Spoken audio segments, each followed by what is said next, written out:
ನನ್ನ ಮನೆ ಕಾರ್ಯಕ್ರಮ ಅಲ್ಲ ಇದು. ಜನಗಳ ಕಷ್ಟ ಸುಖ ಕೇಳಲಿಕ್ಕೆ ಕೇಂದ್ರದ ಒಬ್ಬ ಮಂತ್ರಿಯಾಗಿ ಲೋಕಸಭಾ ಸದಸ್ಯನಾಗಿ ಇಲ್ಲೇನು ಬಂದಿದ್ದೇನೆ. ನಾನು ಅಧಿಕಾರಿಗಳಿಗೆ ದೋಷ ಕೊಡೋದಿಲ್ಲ. ಇದು ಹೀಗೆ ಅಧಿಕಾರಿಗಳು ರಾಜ್ಯ ಸರ್ಕಾರ ಏನು ಹೇಳ್ತಾರೆ ಆ ರೀತಿ ನಡ್ಕೋಬೇಕಾಗ್ತದೆ ಅವರು.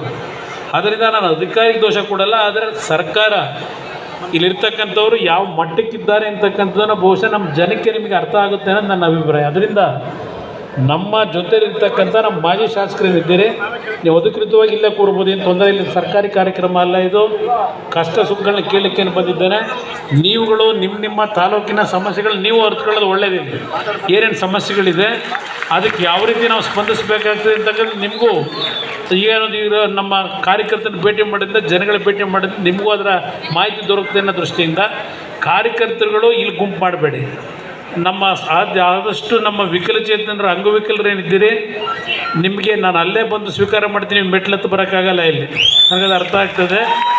ಇನ್ನುಳಿದವರು ಯಾರ್ಯಾರು ಭೇಟಿ ಮಾಡೋಕ್ಕೆ ಈಗಾಗಲೇ ಬಹುಶಃ ನಮ್ಮ ಕೌಂಟ್ರ್ಗಳು ಓಪನ್ ಮಾಡಿದ್ದು. ಒಂದು 10 ಕೌಂಟ್ರ್ನಲ್ಲಿ ಸುಮಾರು 300ಕ್ಕೂ ಹೆಚ್ಚಿನ ಒಂದು ನಮ್ಮ ಬಂಧುಗಳು 300ಕ್ಕೂ ಹೆಚ್ಚಿನ ಒಂದು ಮನವಿಯನ್ನು ಸಲ್ಲಿಸಿದ್ದೀರಿ ಈಗಾಗಲೇ. ನೀವು ಏನು ನನಗೆ ಮನವಿ ಸಲ್ಲಿಸಿದ್ದೀರಿ ಅದು ಕಂದಾಯ ಇಲಾಖೆದಿರಲಿ, ಪೊಲೀಸ್ ಇಲಾಖೆದಿರಲಿ, ಆರೋಗ್ಯದ ಸಮಸ್ಯೆಗಳೇನಿದೆ ಅದಕ್ಕೇನು ಪರಿಹಾರವನ್ನು ತಂದುಕೊಡ್ಬೇಕಾಗ್ತದೆ. ಇದು ಎಲ್ಲವನ್ನು ನಾನು ಗಮನಿಸ್ತೀನಿ.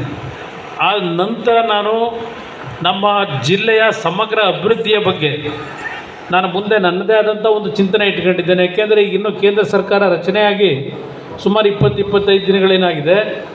ನನಗೆ ಸಿಕ್ಕಿರತಕ್ಕಂಥ ಅವಕಾಶದಲ್ಲಿ ವಿಶೇಷವಾಗಿ ನಮ್ಮ ಯುವಕರಿಗೆ ಉದ್ಯೋಗ ದೊರಕತಕ್ಕಂಥದ್ದು, ಮಹಿಳೆಯರಿಗೆ ಉದ್ಯೋಗ ದೊರಕಬೇಕಾಗಿದೆ. ಅದಕ್ಕೆ ಕೆಲವು ಕಾರ್ಯಕ್ರಮವನ್ನು ರೂಪಿಸ್ತಾ ಇದ್ದೇನೆ. ಒಂದು ರಾತ್ರಿನಲ್ಲಿ ಇದೆಲ್ಲ ತರಲಿಕ್ಕಾಗೋದಿಲ್ಲ. ಅದೊಂದು ಭಗವಂತ ನಿಮ್ಮ ಆಶೀರ್ವಾದದಲ್ಲಿ ಒಂದು ಒಳ್ಳೆಯ ಅವಕಾಶ ಕೊಟ್ಟಿದ್ದಾನೆ. ಬಹುಶಃ ಮಂಡ್ಯ ಜಿಲ್ಲೆ ಮತ್ತು ನಮ್ಮ ಬೆಂಗಳೂರು ಗ್ರಾಮಾಂತರ ಇರ್ಬೋದು, ಕರ್ನಾಟಕ ರಾಜ್ಯ ಇರ್ಬೋದು, ಇದು ಒಂದು ಭಾಗ. ಮತ್ತು ದೇಶದ ಮಟ್ಟದಲ್ಲೂ ನನಗೆ ಇರ್ತಕ್ಕಂಥ ಒಂದು ಜವಾಬ್ದಾರಿ. ಇವತ್ತು ಈ ಇಲಾಖೆಗಳ ಮುಖಾಂತರ ಲಕ್ಷಾಂತರ ಉದ್ಯೋಗಗಳನ್ನು ಸೃಷ್ಟಿ ಮಾಡ್ತಕ್ಕಂಥದ್ದು, ದೇಶದ ಒಂದು ಆರ್ಥಿಕ ಪ್ರಗತಿಯನ್ನು ಮೇಲೆ ತರ್ತಕ್ಕಂಥದ್ದು ಜವಾಬ್ದಾರಿ ಇದೆ.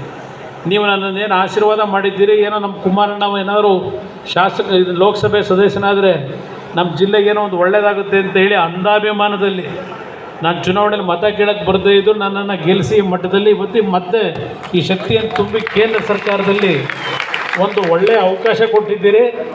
ಇವತ್ತು ನಿಮ್ಮ ಋಣ ತೀರಿಸ್ತಕ್ಕಂಥದ್ದೇ ನಾನು ಮಾಡಬೇಕಾದಂಥ ನನ್ನ ಕರ್ತವ್ಯ ಇದೆ. ಅದರಿಂದ ಇವತ್ತು ನಮ್ಮ ಕಾರ್ಯಕರ್ತರುಗಳು ನಮ್ಮ ಜನತೆ ಬರಲಿಕ್ಕೆ ಒಂಚೂರು ಜಾಗ ಬಿಟ್ಟುಬಿಡಿ. ನೀವು ಎಲ್ಲ ಇಲ್ಲಿ ಮುತ್ಕೊಂಡ್ಬಿಟ್ರೆ ಅವ್ರು ಬರೋದು ಕಷ್ಟ, ಆಮೇಲೆ ಕೆಲಸ ನೀಟಾಗಿ ಆಗೋಲ್ಲ.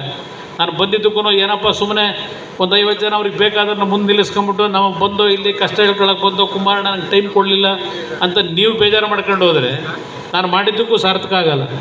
ಅದರಿಂದ ನಮ್ಮ ಕಾರ್ಯಕರ್ತರಿಗೆ ಹೇಳ್ತೀನಿ, ಶಾಸಕರುಗಳು ಕೂತ್ಕೊಳ್ಳಿ ಇಲ್ಲಿ. ಇನ್ನು ಉಳಿದವರೆಲ್ಲ ಸ್ವಲ್ಪ ಜಾಗ ಬಿಟ್ಟರೆ ಅವರೆಲ್ಲ ಬರಲಿ. ಆಮೇಲೆ ನಿಧಾನಕ್ಕೆ ನಿಮ್ಮ ಜೊತೆನೋ ನಿಮ್ಮ ಕಷ್ಟ ಸುಖನೋ ಇದ್ದರೆ ಕೇಳ್ತೀನಿ. ನಿಮ್ಮ ಕಷ್ಟ ಸುಖನೂ ಇಲ್ಲಿ ಮೇಲ್ಗಡೆ ಇರೋರು ಅಂತ ಬೇರೆಯವ್ರಿಗೆ ಮೊದಲು ಜನಕ್ಕೆ ಅವಕಾಶ ಕೊಡಿ ದಯವಿಟ್ಟು.